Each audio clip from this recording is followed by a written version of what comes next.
নমস্কার। ভাগ্যবার্তা অনুষ্ঠানে আপনাদের সকলকে স্বাগতম, প্রণাম।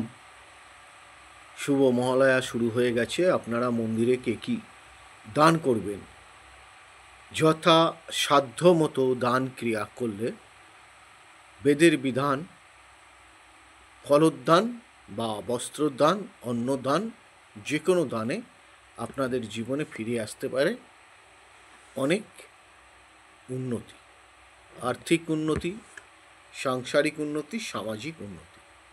যে কোনো মন্দিরের পেতলের কলস, তামার কলস অবশ্যই আপনারা দান করতে পারেন, পেতল অথবা তামা, এটা মনে রাখবেন। যে কোনো মন্দিরে আপনারা দেশলাই দান করবেন, আর অন্ন দান করবেন, সেটা গোবিন্দভোগ চাল অবশ্যই।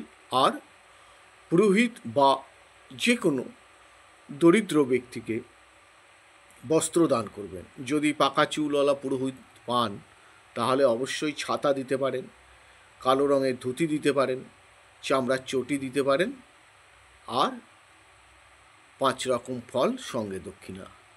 এইগুলো এই কালী পুজো অবধি যদি আপনারা এই ক্রিয়াগুলি করতে পারেন তাহলে আপনাদের খানিকটা যে প্ল্যানেটগুলো অশুভ প্রভাব রয়েছে খানিকটা উদ্ধার আপনারা পাবেন। মানে কীরকম ইমপ্রুভমেন্ট পাবেন খানিকটা। বাকিটা ওভারঅল আপনার প্ল্যানেট পজিশন অনুযায়ী প্রতিবিধান নিয়ে তবেই আপনারা এগোবেন। ভালো থাকুন।